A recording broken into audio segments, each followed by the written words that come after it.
Good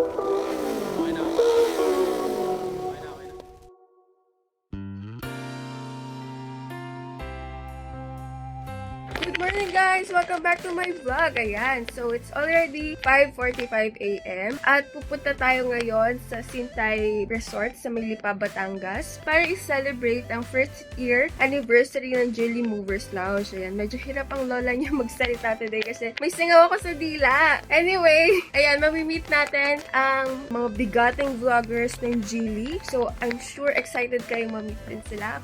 Some of them kasi hindi ko pa namimit talaga personally. So, tara! Samahan niyo ako.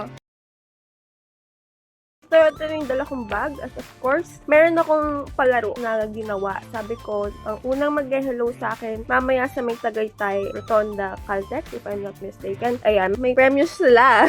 Ayan, so makakakuha sila ng Extreme One Chain Loop and of course, stickers ko mamaya. So, tignan natin kung sino una mag-hello sa atin mamaya. Ang swerte-swerte niya kasi meron siyang chain loop sa akin. Ayan, students, kasama nga po si Kuya Julius, dala niya yung kanyang J650. Ayan, mag-ride out na kami papuntang Tagaytay, Rotonda, Caltech. Pero may minute pa kami sa cellphone along STEC. So, tara! Alright guys, good morning! It's a beautiful, beautiful day para mag-ride. Ayan, so for today may special event si GD, as I mentioned earlier.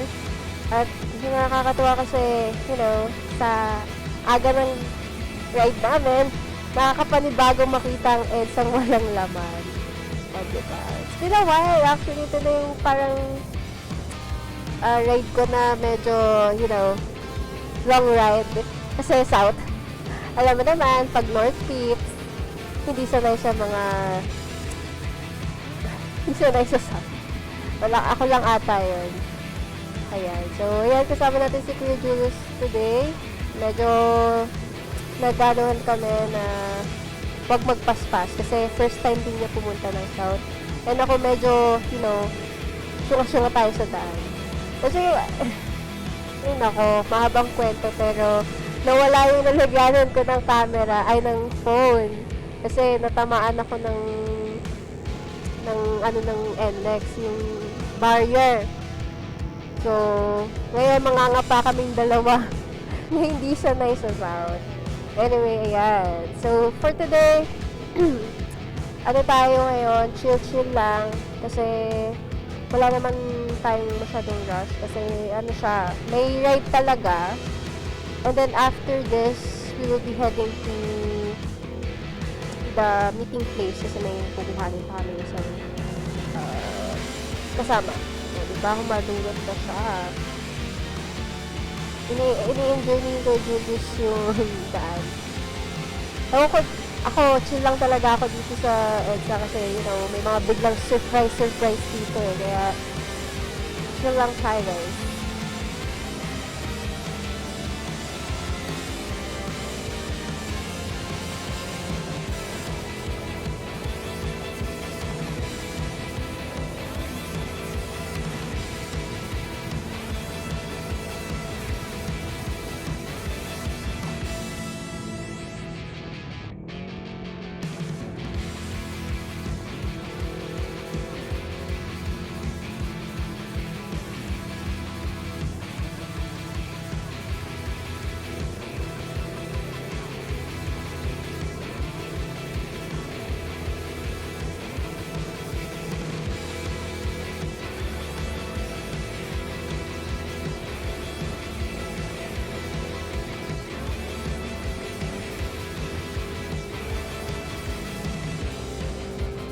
Kung natatandaan nyo guys, na nag-post ako na kung may question kayo sa akin, ayan, try kong sagutin through vlog. So, ito na yon guys. So, si Mark Lawrence Agustin, ang tanong niya sa akin, what's the reason why you ride bikes? And does it bother your height? And of course, what's the best bike that you have driven? Dami niyang tanong, no? Pang Q&A na Miss Universe ata yung gusto ni Mark. So, what's the reason why you ride bikes? Well, mahabang kwento yan. Pero, actually, somehow rooted back then when I was young. Wow, when I was young. Kasi si dad ko, nung time na medyo, I think around 9 ata ako or mas bata pa, nahilig din siya noon. So, kumbaga, ah, yung pagka-bata ko, normal na sa akin nakakarinig ng ugong ng CB400 na tawag dito, umuugong sa bahay namin. Kasi yung time na yun yung mga usong motor eh. So, meron nun yung daddy ko. So, somehow parang ano ko na, wow, angas ah. Bakit kaya, sa dati ko lang nakikita yun, yung adik ko mag-motor tuwing Sunday. Like, nilulook forward niya yun. Walang ano yun, walang tapyas yun. Sunod-sunod na Sunday, maalis yan. Sure balls yun. Nung bata ko, parang okay, cool, ano yun, hobby, ganyan. And then eventually, nung medyo lumaki na ako, still si dad, ganun pa rin yung, ano niya, yung hobby niya. Medyo na-curious ako kasi parang bibihira ang makita kong babae nagmumotor. Kung makakita kami, online lang. Yan, sila Ate Daniela. Yung time na yun, parang angas. Kasi, babae, tas naka-big bike, diba? Parang kakaiba yun. So, parang medyo na-challenge ako kumbaga. Gusto ko rin matry. Ano ba yung feeling? Bakit maraming na-addict magmotor? Ganyan. Bakit sobrang, ano sila, parang tinatato na lang parang baby yung mga motor nila. So, since, ako nung time na yon parang I have spare time at gusto kong malibang-libang, spur of the moment decision talaga na bumili ako ng motor. Actually, si daddy pa ang nagsabi sa akin na, wag kang magmumotor baka mamatay mo yan, baka ikamatay mo yan, ganun siya, ayaw niya talaga. So, ginawa ko, bumili akong motor. At inuwi ko na lang, basically. Wala siyang nagawa, diba? Nagulat siya, may motor na sa bahay. Pero yung motor na yon, ano lang yon, tawag dito, Bajaj lang na 150cc. Kahit ayaw niya magmotor, ako, wala siyang nagawa. Inayos niya yung motor ko. And then, ayun, eventually, na-bore ako kasi parang medyo mahirap siya gamitin. Kaya bumili na ako ng big bike.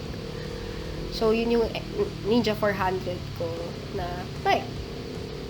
And of course, nagustuhan ko siya kasi kumbaga ko yun self-empowerment ko yun. Ganon yung main focus ko nung time na gusto ko matuto magmotor. I'm trying to prove something to myself na wait, kung kaya nila, kaya ko rin, diba? And does it bother your height? For a bit, yeah. Pero kung may paraan ka naman at kung desidido kang magmotor, hindi siya actually problema, hindi siya magiging issue sa'yo. Sabi ko nga sa inyo, pag gusto, may paraan, pag ayaw, may dahilan. So, of course, hindi ko ginawang dahilan yung height ko para mahinto ako sa pagmumotor. Actually, marami nagsasabi sa akin, bakit ka ba nagmumotor? Bakit ka ba nagbi-big bike? Babae ka, liit-liit mo. Bakit mo pinipilit? Yun yung term nila Pinipilit ko lang daw. I'm trying hard, ganon. The more na ginaganon ako, kasi may ugali akong ganon the more na ginaganon ako, the more na eager akong i-prove them wrong. Diba? Competitive akong Ayoko nang ginaganon ako. So, the more na dinadown ako ng tao, resilient ako to prove them wrong. So, it's part of, kumbaga, a hobby na din, naging hobby na din yan. Curiosity ko na naging hobby, and then, yung hobby ko, naging addiction. And that's what made me ride bikes. And then, ang last question ni Bart, sabi niya sa akin, what's the best bike that you have driven? So far, depende. Pero of course, ang hindi ko siya dream bike, pero semi-dream bike ko siya, per se. The best bike that I have driven is the S1000RR because it has everything na. Kumbaga, medyo hindi ko siya abot kasi 5'1" lang ako So, challenge siya sa akin kasi hindi mo kumbaga, bihira kang makakita ng kahit ko na nakakapag S1000 RR. 'Di ba? Let alone that bike, basically. So, for its power, kumbaga tameable yung power niya. It has power, tapos tameable pa. Tapos ang pogi pa niya. Shit, yung mata pa lang niya, wow. Talagang mapapatingin ka. Tapos, at the same time, ang gaan niya. So, for me, yun yung best bike na drive ko, regardless of its price. So, ayan, Mark, sana na nasagot ko yung mga katanungan mo. If ever may mga katanungan pa kayo, guys, please, don't forget to comment down below dyan sa comment section natin. Also, nag-request siya na i-shoutout daw natin yung St. Camillus de Lis General Hospital sa Ilocos. Ayan. Thank you sa suporta sa hospital dyan sa Ilocos and of course kay Mark.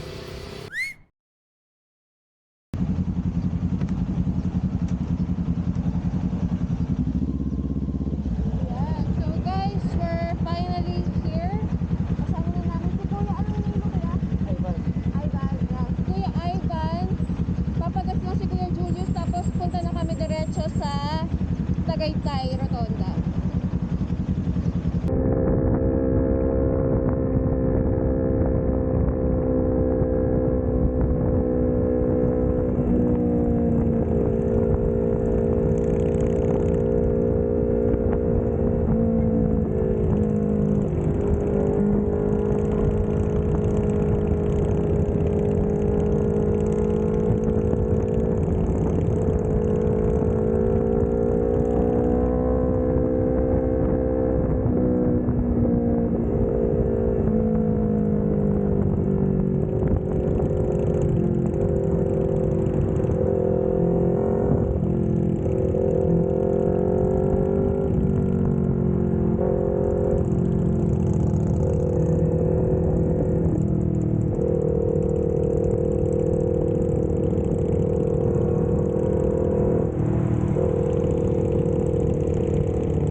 Batangas, the exit going to Sintay.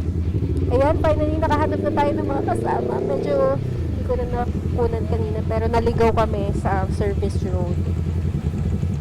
Ayan, I'm so relieved na kita ko si Moto Candy at si Moto Sindicato. Papunta na din sila sa Sintay. So, akala ko kung saan na kami dadatnan. Naligaw-ligaw na kami. But, anyway, look at the view. Ang ganda ng view. Ang ganda ng weather, of course. Makakapag-chill na kami. I think, ano na lang to, like, 7 minutes away from the exit going to Sintay. So, yun na, let's chill.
second time here sa Sintay. So, medyo stiff yung entrance niya yan. Medyo pataas. Diba? Kinopya ko lang si Ate Moto Candy. Kasi medyo alanganin yung taas niya.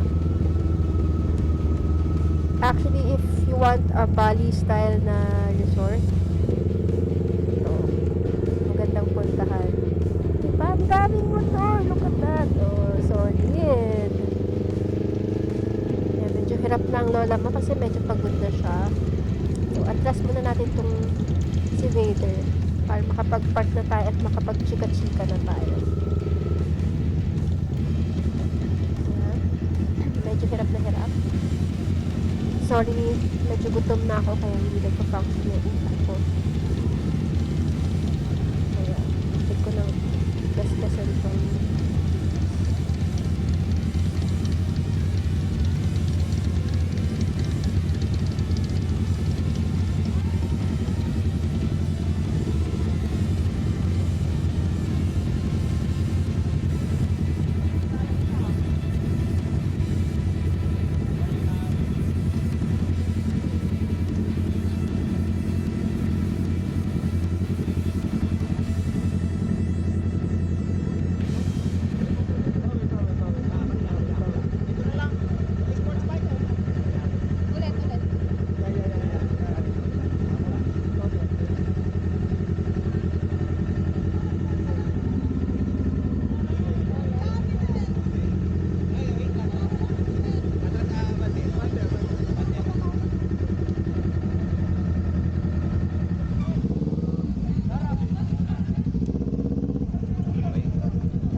Ayan, hi. Hi, Kuya.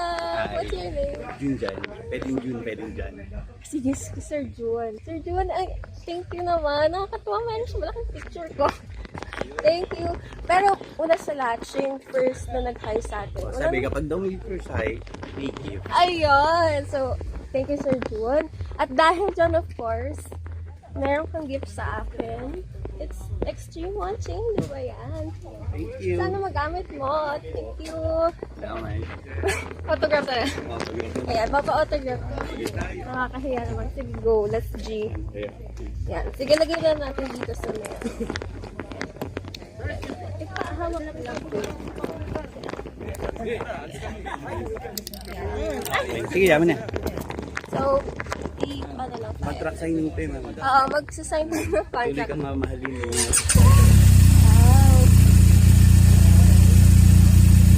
Lagyan natin ang message. Ayan. Ayan. Tapos, anong case mo? Okay. Inayin mo ba? Ha? 9, 9, 9, 9, 10-09-2022. Ayan. Ayan, thank you. Thank you. Sorry Okay lang, ma'am. Okay lang, ulit Okay lang yan. Ano sa vlog? Ayan, so, shout out to Sir Juan. Thank you, Sir. So, dito sa Centeritos Garden Resort, dito siya sa may Balete, Batangas, no? Second time kong makapunta dito. Usually, pag magsa-south kami, ito yung sinasuggest nilang quick getaway. Kasi ano siya eh, talagang serene yung ano niya. Saka meron siyang ino-offer na buffet breakfast. Kung malakas kang kumain, which ako hindi, pag breakfast ay hindi ko kayang kumain ng marami. Meron silang ino-offer na buffet style. Na meron silang kanin, gano'n, mga ganung bagay ba. And then, meron din silang mga pavilions, yan, gardens, pwede kayong magstay dito. Actually, na-curious ka kung ano yung tsura nung ano nila eh, nung mga rooms nila. So, siguro I might check it out. Very, very spacious na area. No? Pwede kang mag-lounge around. Tapos, mind you ang linis ng toilet nila. Yun yung una kong chine-check pag nagpupunta ako sa mga ganito eh. Yung toilet nila. Ganun din ba kayo? Or ako lang yan. So, very accessible siya sa Startol. I think it's a great location para mag-ano ng mga special occasion. Good job, G, for picking this place. Pakaganda. Ayan o, nakita niyo meron silang alfresco dining area. May outdoor pool sila. And of course, yung mga hut na yan, dyan ako natulog kanina. Nung nakita kong nagtatawag silang mag-tiktok, dyan ako natulog. Kasi kaysa magsasayaw ako ng TikTok doon, natulog na lang ako. Ayan.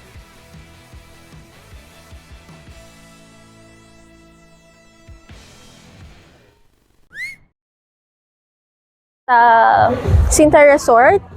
Ayan, nag-ikot-ikot ako kasi this is my second time actually na pumunta dito.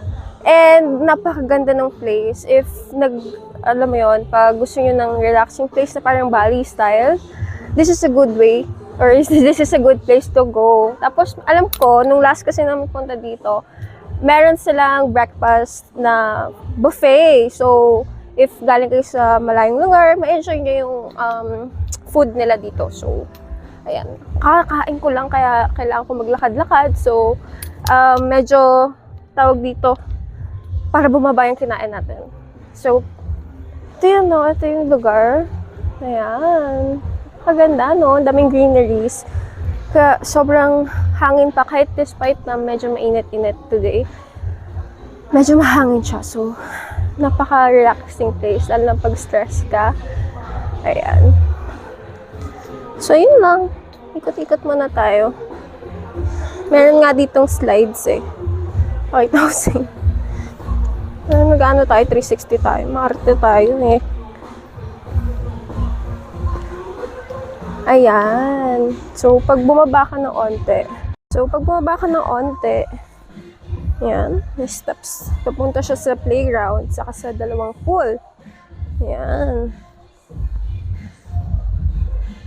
So, magandang lugar. So, if naghanap kayo ng lugar na quick breakfast ride, may mura talaga silang buffet. Like, yung buffet nila is 500 lang.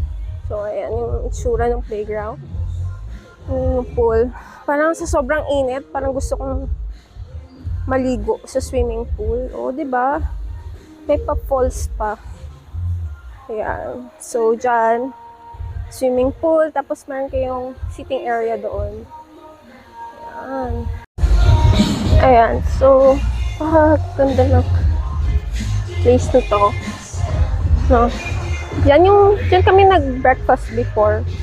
Pero ngayon, dito kami sa may events place. Napaka-bongga in fairness ng event ng Geely Movers lang siya. Ang dami nilang pakain. Meron pa silang lechon. Kaso busog na ako. Ang dami pa nilang pag-giveaway. Nakakatuwa. Ayun lang.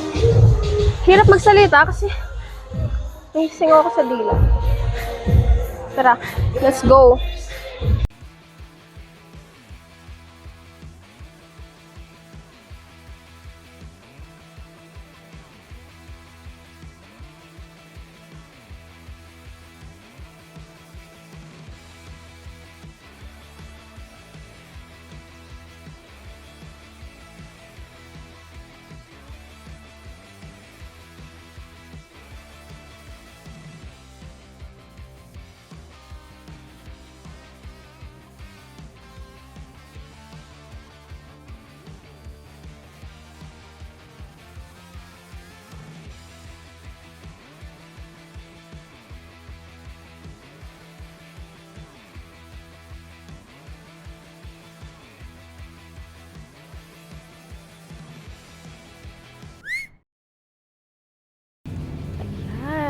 So guys, we're finally going home. Ayan sila Ate Moto Candy. Medyo pagod-pagod na. Ito yung pinaka-dreadful part ng ride namin eh. Kasi you know, medyo mainit na, tirik na araw, pagod-pagod na lahat. But anyway, napaka-productive ng ride natin today. Kasi of course, naligaw na kami. Nakapunta na kami ng Tagaytay, Batangas, and of course, nakabanding kami with Gilitista and a lot of Yonibis dyan sa may Batangas.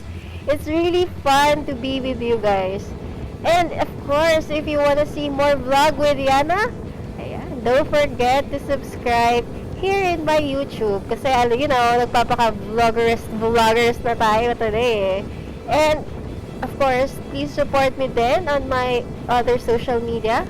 Follow, like, subscribe dyan sa aking Facebook, Instagram, at TikTok. Okay guys, hindi ako sumasayaw sa TikTok Bakit kayo, motor-motor lang tayo dito. Ayan. Bye! Ate Moto Candy! Ayan. So guys, see you on my next vlog. If meron kayong question dyan, comment down below at malay mo ma-feature ko kayo sa next vlog ko. Goodbye guys! Ride safe!